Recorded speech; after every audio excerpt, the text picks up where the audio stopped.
Namo tassa bhagavato arahato samma sambuddhassa. Namo tassa bhagavato arahato samma sambuddhassa. Namo tassa bhagavato arahato samma sambuddhassa. Sadhu, sadhu, sadhu. Namo Buddhaya, and welcome to another video at Shraddha Media Network. Today's video is being sponsored by Mr. Madhusha Vikramasinghe from Brisbane, Australia, and Mr. Nalendra Rajnath Bandara from Kaduwela, Sri Lanka. And they both wish to send their regards to their close friends and family in Sri Lanka and Australia. Today I want to talk about one of the most important things that the Buddha talks about in his dispensation. And that is what we call karma. In the Western world, we do get to hear the word karma, but the Buddha specifically uses the word kamma, and they both almost mean the same thing. Kamma is a force that we get in the universe, which we can't see, but the Buddha can. It's a simple law of cause and effect. You can say as a rough context that when you do good things happen. And when you do bad things happen. But it is more complicated than just that. And one day there was a beautiful queen who came to question the Buddha about the effects of karma. And what she came and asked was this. She asked the Buddha, Buddha, sometimes we see people in this world who are beautiful, and then we also see people in this world who are not so beautiful. Then we get to see people who are extremely wealthy. For them, money isn't an object.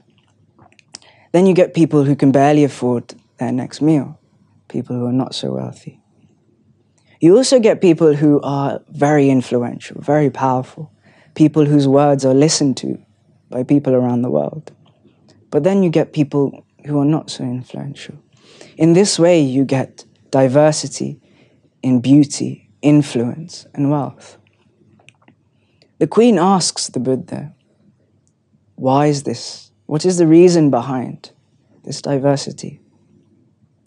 And the Buddha, using his knowledge of karma, he explains it a bit like this. He says, if someone in their lives practices anger, getting angry at other people, things that happen in their life, not doing well when it comes to dealing with criticism, and getting angry and developing hatred, that creates the karmic consequence of being born not beautiful. But if someone is able to practice the opposite of anger, which is what we call loving kindness in Buddhism, a person who wishes the welfare, happiness, and non-anger for everyone in the world, regardless of what the world does to them. This practice of loving kindness has the karmic consequence of being beautiful in your next lifetime. The next question was, some people are born wealthy, but other people aren't born so wealthy.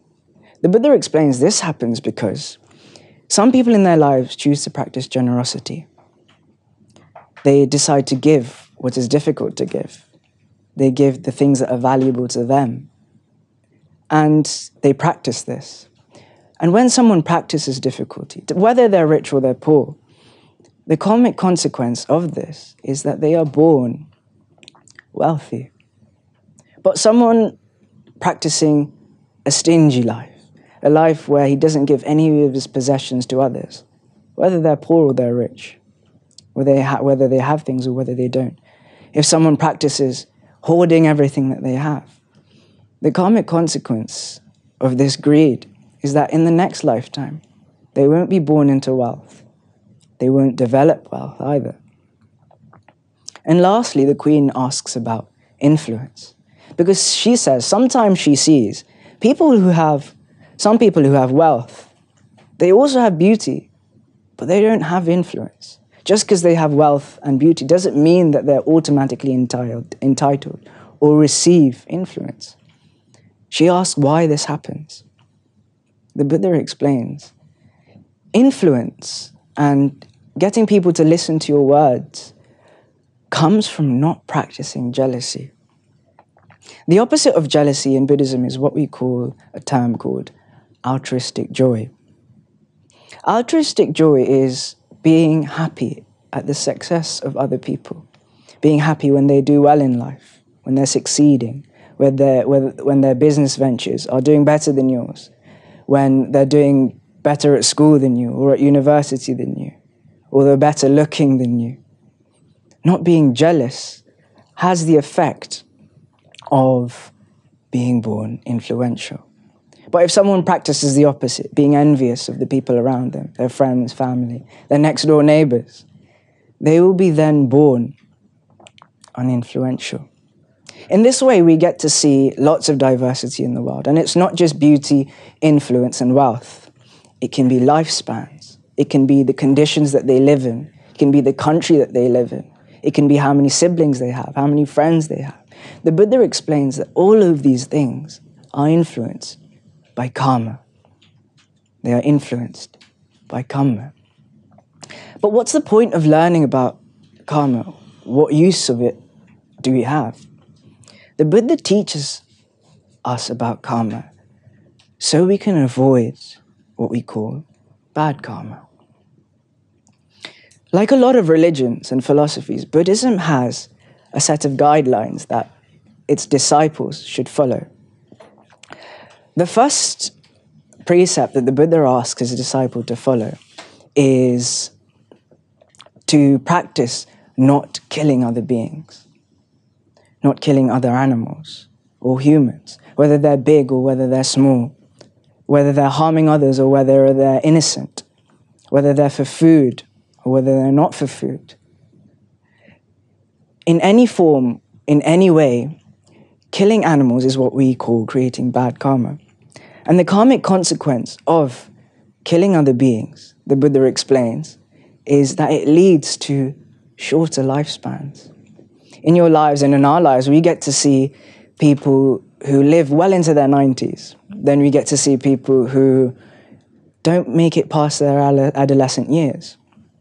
And sometimes it's not easy to see why. It can appear to be sickness. It appears to be the conditions that they live in.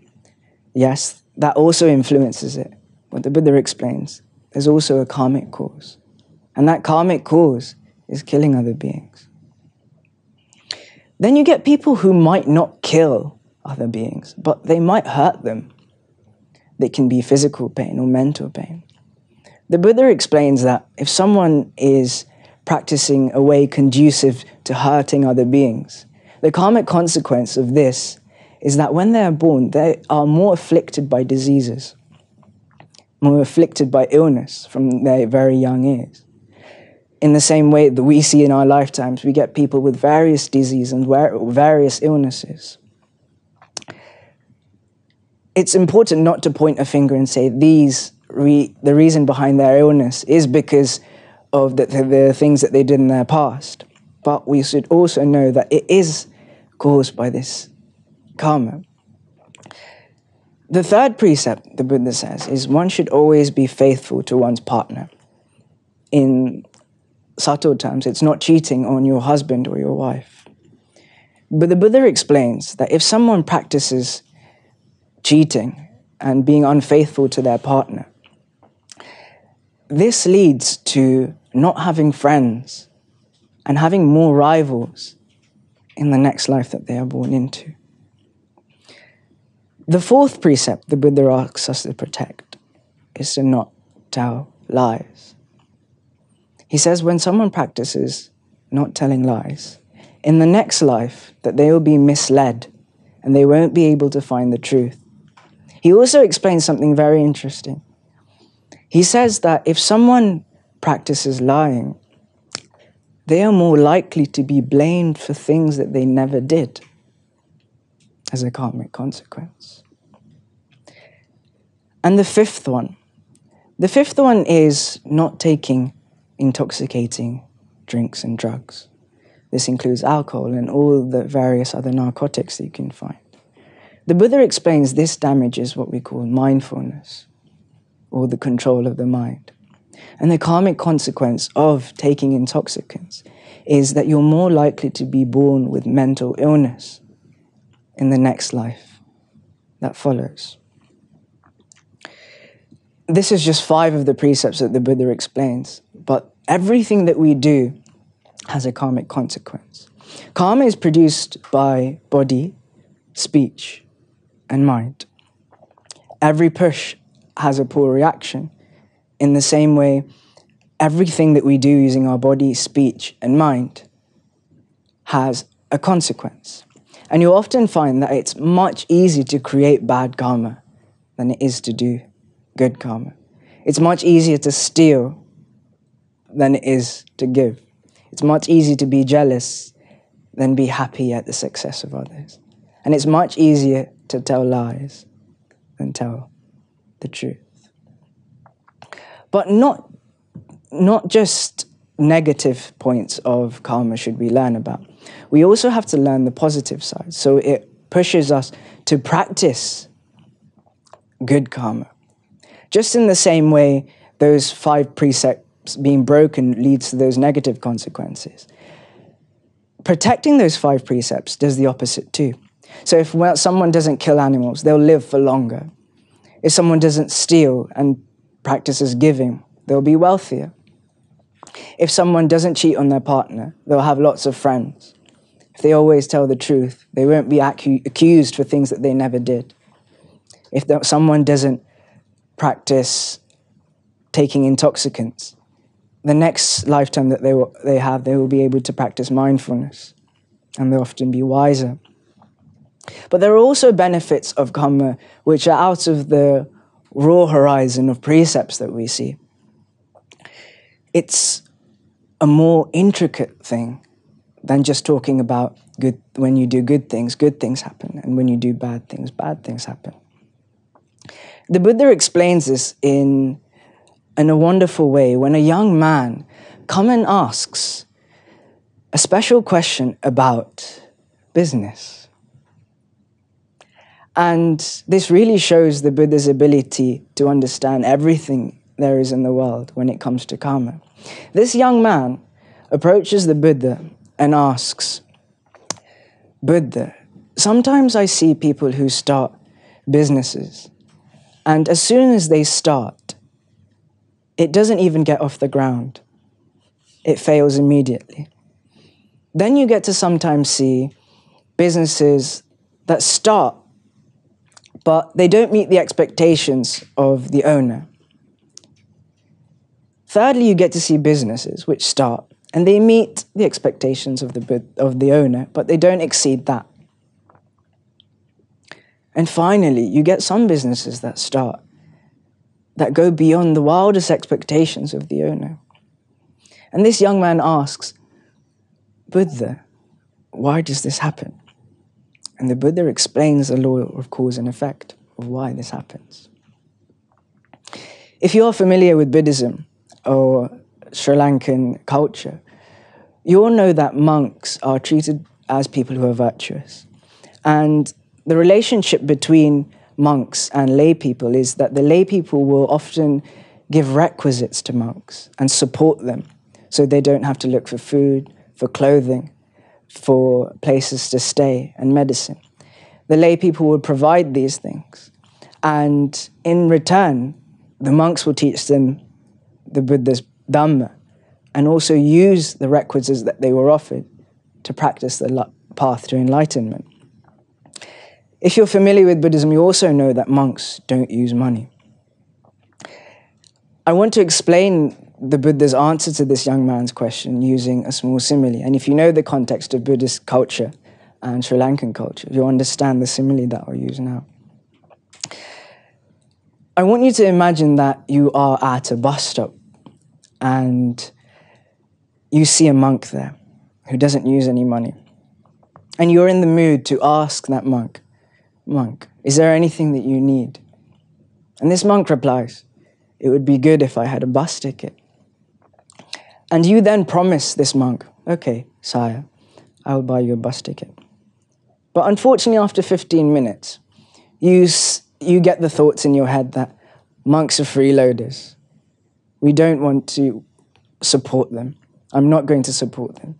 And you break the promise to a virtuous person after promising to give them something. And you don't buy them the bus ticket.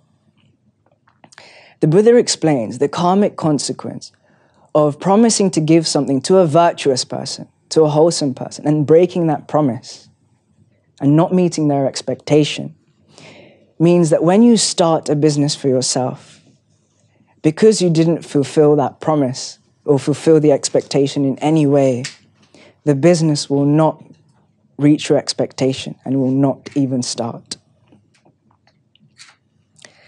Imagine again you're at a bus stop and then you see a monk and you ask him again, what do you need? And the same thing happens. The monk says, I need a bus ticket. And this time, after a couple of moments, you also get the same thought process. But this time you say, okay, I gave him my word. I'm not going to buy him a whole bus ticket. I'll give him half a bus coupon, which we use in Sri Lanka to travel. In that way, you don't meet the expectation of the virtuous person. The Buddha says, when someone breaks a promise and doesn't meet the expectation and meets it half-heartedly, the karmic consequences of that is when someone starts a business, that person will then start the business and it will make some money, but it will stop halfway. It won't meet his expectation because he didn't meet the expectation of the virtuous person. Then you have the third person. The third person starts a business and it meets exactly his expectation. In the same way, this is like the person who buys exactly the bus ticket for the monk. He buys what was expected of him. The karmic consequence of this is when he starts a business, it will meet his expectation. And then you have the last one, the most interesting one. You have the business which exceeds the expectation of the owners. But why does this happen? The Buddha explains, this happens like this. Again, imagine you're at a bus stop and the monk that you ask again says that he wants a bus ticket. But instead of just buying him the bus ticket, you decide, okay, you say to the monk, wait here. And you go home quickly and you get your friend's car or a family friend's car and you bring it to the bus stop and you say to the monk, monk, I'll take care of all of your journeys today. Come with me. And in that way, you exceed the expectation of that monk. In the same way, when you exceed the expectation of a promise to a virtuous person in the world, when you start a business for yourself, it will exceed your expectation. So as a rough summary, if you make a promise to a virtuous person to give him something or to do something for him, breaking that promise leads to a lack of success. But if you exceed that expectation, it leads to your success going beyond your own expectations. In this way, karma is very intricate. It's hard for us to understand. And the Buddha also knows this. He knows this belongs to the vision of a Buddha. And he actually specifically tells us not to think too much about karma. Karma isn't for the purpose of thinking about the causes and effects, thinking what your next step that you take will have as its karmic consequence, thinking about all the decisions in your life having good or bad effects. The topic of karma is something that we can't comprehend. It's incomprehensible to the point that the Buddha actually speaks about 4 things in total that we shouldn't think about. He says if someone were to think about these things, it would lead to frustration. If it doesn't lead to frustration, it will lead to madness. And the first thing the Buddha says, don't think about too much, is the net of knowledge of Buddhas. It's trying to understand what the Buddhas can understand. The Buddha's eyes are different to what we see. In total, the Buddha has 5 internal eyes working for him. He has the divine eye, the all-seeing eye, the eye of wisdom, the eye of the Buddha, and the fleshly eye, the normal eye that we have. If you take his normal eye, the flesh eye, the Buddha explains that he can see anything within 12-kilometer range radius, whether it's dark or whether it's light. And it doesn't matter whether it's big or whether it's small. In the commentaries of Buddhism, it explains if someone stands at a far distance with some mustard seeds and picks out a mustard seed from one container and puts it into a pot of another mustard seeds, the Buddha can pick which mustard seed that the man put in the other jar from over 10 kilometers away. So that's the normal fleshly eye of the Buddha. So what is there to ask of when it comes to the eye of wisdom, the eye of the divine, and the all-seeing eye? It's incomprehensible. There's a beautiful moment in the discourses when the Buddha goes into the forest, an acacia forest, and he picks up some leaves and he asks his group of monks, which is greater, the amount of leaves in the palm of my hand or the leaves that are in this great forest? And the monks say to the Buddha, Buddha, it's incomparable. The leaves in this great forest are far greater than the leaves that you get in the palm of your hand. The Buddha says, in the same way, my total understanding, my whole understanding of the world is equivalent to this forest. But the amount I speak, the amount I teach as the dhamma is included in my handful of leaves. Everything that I teach for is to eradicate suffering. It's for the removal of suffering. It's for dispassion and is to escape existence. In the same way, karma and understanding karma is not for the enjoyment purposes of understanding what cause and effect happens in the world. It's to help us eradicate suffering. It's to help us avoid bad karma and practice good karma. So that's the first thing that the Buddha says not to think about too much. He says, don't think about the net of knowledge of Buddhas. The second thing that the Buddha asks us not to talk about is what we call the jhanas. If you're new to Buddhism, the word jhanas is a level of meditative attainments that you reach in deep states of concentration. And these can't be explained in words. They can't be explained in words because when you enter these states of meditation, you're not thinking. All you're doing is perceiving. And the Buddha says, don't think about jhanas and don't think about these deep levels of concentration.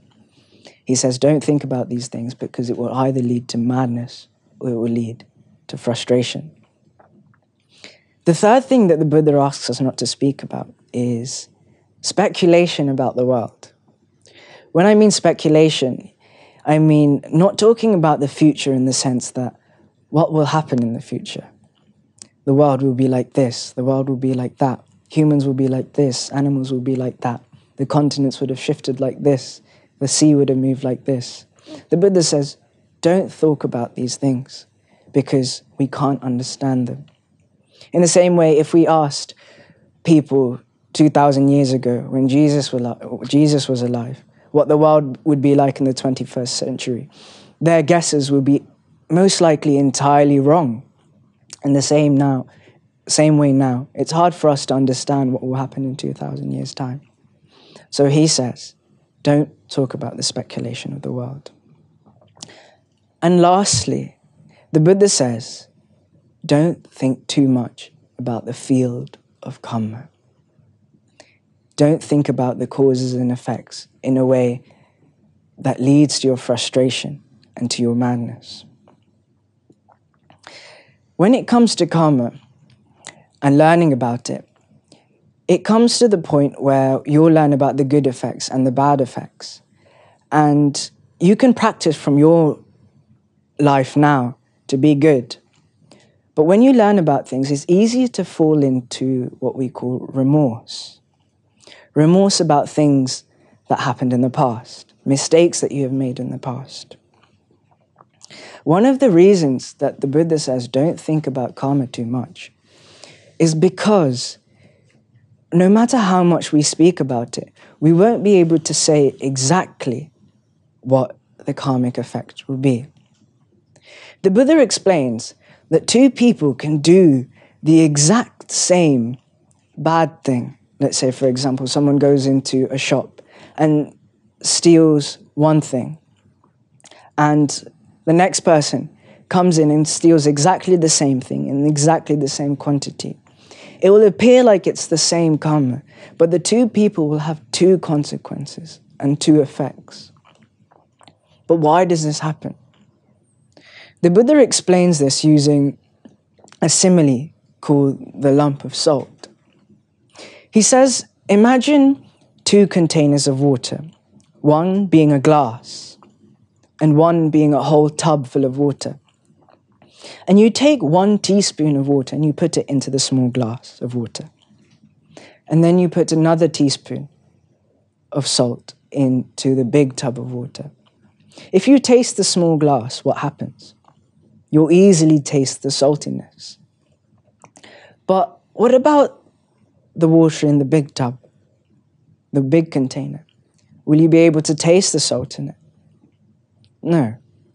Why? Because the salt has been diluted in the large amount of water. In the same way, two people can practice the same bad karma, just like the two equivalent amounts of salt. But the taste of salt, the taste of the consequence at the end will be different.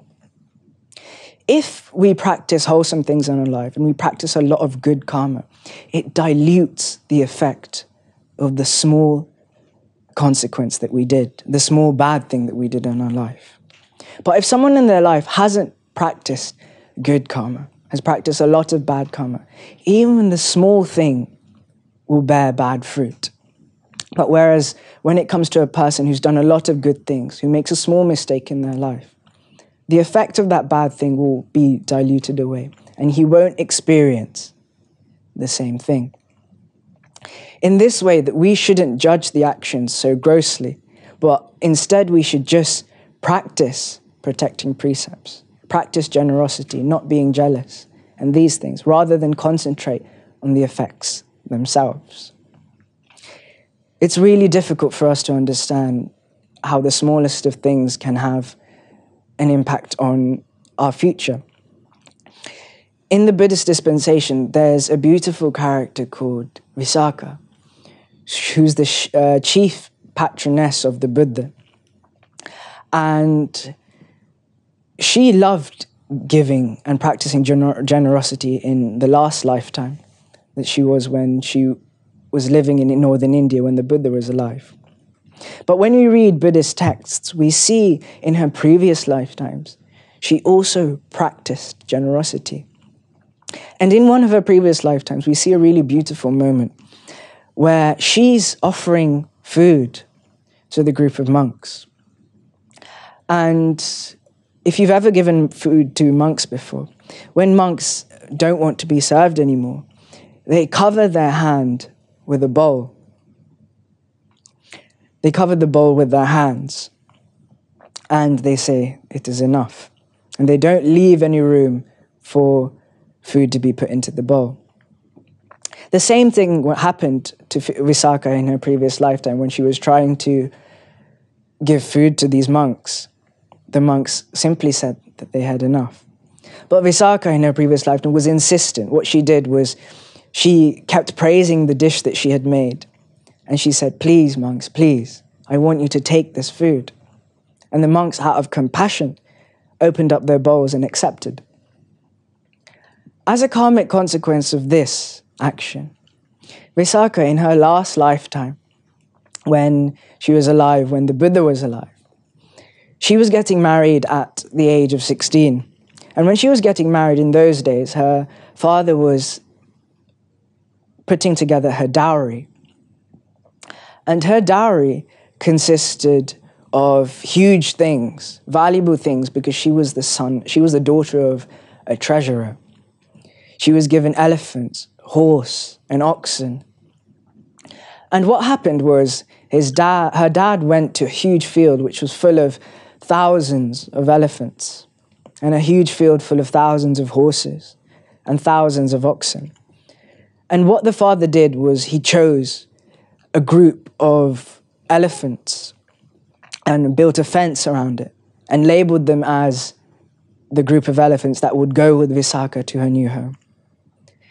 And the father did the same with the oxen and the horse. After the fence was built and put around these animals, the remaining animals who were meant to stay with the father, they broke through the fences. They broke through the gates and went to the rest of the herd and wanted to travel with Visakha. The reason this happened was because in her previous lifetime, when the monks tried to apply a limit to the amount of alms that Visakha was allowed to give, she broke through that limit by praising the food and asking again and again to be able to offer it. And because she broke through the limit, in her last lifetime, her father was unable to limit the amount that she would receive from her father, purely because she didn't limit what she gave in her previous lifetime. In this same way, it's difficult to understand how the karmic cause will create a karmic effect. The Buddha explains how karma is produced. He says karma isn't produced through the objects that we give. It's not produced through the physical aspect. Karma is produced through intention, not out of the outcome. So to practice something like generosity, you don't have to be rich. You don't have to be wealthy. Karma is produced through your intentions. Buddha explains karma follows us in the same way that a shadow follows us when it comes to the good deeds. The Buddha then explains, when it comes to bad deeds, it's like an old ox pulling a cart. We have to pull it like it's heavy luggage. So we have to avoid bad things and develop good things. But when it comes to outcomes and following and learning about karma, it's really important that we don't hand things over just to fate. Nowhere in the discourses of the Buddha does he say that everything happens because of karma. Everything doesn't happen because of karma. There are other influences. He says sometimes the earth element moves, the wind element moves, the water element moves, the heat element moves. And he also speaks about an element of exertion. He says there are some people in this world who live off the fruit of their karma, but they don't live off the fruit of their efforts. Then you have people who live off the fruit of their effort, but they don't live off the fruit of their karma. Then you have people who don't live off their karma or their fruit or their efforts. And then finally you have people who live off both their karma and both their efforts. The Buddha says, although karma is a supporting factor when it comes to practicing and living life in a wholesome way, you can't entirely make it dependent on it. The element of effort also persists. He says, just because you have been born in a certain environment, you shouldn't use it as a reason to not apply effort into your lives. Recently, when we were in a monastery in the central district of Sri Lanka, we got to hear a beautiful story. And this story was about a young woman who came to see one of the head monks at our monastery. And she had listened to a discourse 5 or 10 years ago. And after she had listened to this discourse, she decided to practice a lot of meditation. And when she practiced meditation, she developed what we called concentration. And through concentration, she slowly was able to start seeing previous lifetimes. We can talk about this in a really simple manner, but this kind of entry to meditation is very deep and it requires a lot of practice. But this lady was able to develop meditation in this way. And she saw some of her previous lifetimes. In a previous lifetime, she saw that she was born during the First World War. She was born in a Holocaust camp where she was a prison guard. And one of her jobs as a male prison officer was to apply the stamp or the seal onto some of the Jews that they tortured during the First World War. And during her meditation, she saw that she, as a male prison officer, had assaulted a Jewish woman before applying this seal as they were put into the concentration camps. She then remembered dying from that lifetime, and then she was born in southern India. She was born in southern India, and from a very young age, she was sent to do manual labor in the Middle East. And the country that she was meant to work in was Israel.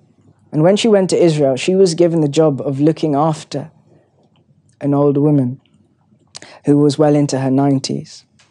And through her meditations, she saw that she was bathing this older woman. And as she was bathing her, she saw one of the seals that was applied from the Holocaust camp. She then explains to my teacher in 𝗙𝗢𝗟𝗪𝗢 that the seal from that old woman was one of the seals that she put on herself as a prisoner, as a prison guard in Germany at the time, during the First World War. After this, she was then born, finally, in Sri Lanka. She was born as an elephant in the forests of 𝗙𝗢𝗪𝗢. When she was born like this, she asked our teacher, "Do you know the biggest fear that elephants have?"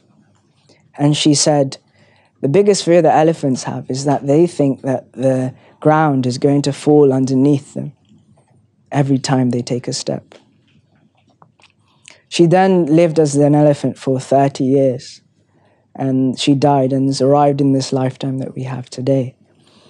And she said her husband now is the same woman that she looked after in Israel and the same woman that she assaulted during the First World War. And this husband now physically abuses her. And she saw this all through meditation. And through this, we can see the effects of Kamma taking place. And as a summary, what we want to do when it comes to Kamma is practice the precepts in a way that we avoid bad karma, and practice the opposite of it in the sense that we should practice things like loving kindness, altruistic joy, compassion, equanimity, and develop the good karma that the Buddha asked us to speak about. But he also explains to us that we shouldn't think too much about karma. We shouldn't think too much about it, but we should still make effort. As a summary, we will do that. And I hope what you can do from this at home is be able to practice good karma and take away the bad karma in your own lives and be able to understand the Four Noble Truths in the Gautama Buddha's dispensation. Sadhu, sadhu, sadhu. Firstly, we would like to share all of these merits with all the gods. May all heavenly beings rejoice in these merits. May they increase in lifespan, beauty, happiness, and power. And may they be able to understand the Four Noble Truths in the Gautama Buddha's dispensation. Sadhu, sadhu, Sadhu. We should also like to share all of these merits with our teacher and all the monks at Mahamuna Buddhist Monastery and all the monks around the world. May all of these monks be free from sickness and affliction. May they reside happily in welfare. May they be able to understand the Four Noble Truths in the Gautama Buddha's dispensation. Sadhu, sadhu, sadhu. We should also like to share all of these merits with our passed away relatives from previous lifetimes. May they develop virtue, concentration and wisdom in their lives. May they be free from affliction, and may they one day also be able to understand the Four Noble Truths in the Gautama Buddha's dispensation. Sadhu, sadhu, sadhu. We'd also like to share these merits with the sponsors of this video, and specifically the sponsors have asked us to share these merits with Mr. Loxley Dixon and Mr. Sultan Amashay. And by the power of this merit, may they also be free from sickness and affliction. May they reside happily in welfare. May all their business ventures and job fulfillments come to success. And may they be able to understand the Four Noble Truths in the Gautama Buddha's dispensation. Sadhu, sadhu, sadhu. And also we would like to share these merits with the sponsors of this video. And the sponsors of this video, who are Mr. Madhusha Dilumnika Vikramasinghe and Mr. Narendra Rajnath Bandara. We'd also like to share the merits with everyone in their family. We wish everyone in their family and all their friends to be free from sickness, free from affliction. May they reside happily in welfare and be able to understand the Four Noble Truths in the Gautama Buddha's dispensation. Sadhu, sadhu, sadhu. And finally, we'd like to share all these merits with everyone working at Shraddha Media Network and all the people who work hard to put these videos together. May all of those people be free from affliction, free from sickness. May all their wishes come true, and may they also be able to understand the Four Noble Truths in the Gautama Buddha's dispensation. Sadhu, sadhu, sadhu. මෙවැනි වටිනා ධර්මදේශනා ශ්‍රවණය කිරීමට ශ්‍රද්ධා daily YouTube චැනලය subscribe කරන්න.